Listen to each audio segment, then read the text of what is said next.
Xahar u nofs mindu Robert Abela t-tmun tal-pajjiż u tal-Partit Laburista jidher li qed igawdi fiduċja b'saħħitha tal-maġġoranza tal-poplu Malti Wawċi.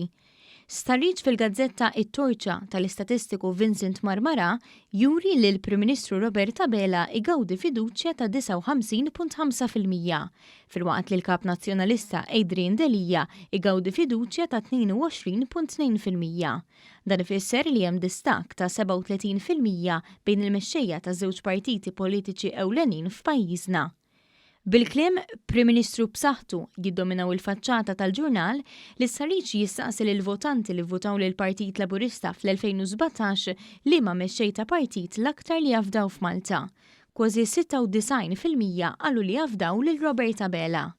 Fost il-votanti li votaw lill-Partit Nazzjonalista fl-2017 kienu 55% li qalu li jafdaw lil Adrian Delia, filwaqt li 7% tal-votanti nazzjonalisti jafdaw lil Robert Abela. Id-distakk bejn il-Partit Laburista u l-Partit Nazzjonalista f'każ ta' elezzjoni ġenerali għada huwa ta' 13.1% favur il-Partit Laburista. Fl-Stħarriġ jidher ċar li l-Partit Nazzjonalista mhux qed jieħu voti minn dawk li votaw lill-Partit Laburista fl-aħħar elezzjoni ġenerali u l-partiti bħalissa qegħdin iżommu l-istess riżultat tal-2017. Id-bassir ta' riżultat li kieku kellha ssir elezzjoni ġenerali għadha huwa li 55% jivvotaw lill-Partit Laburista u 42% jivvotaw lill-Partit Nazzjonalista.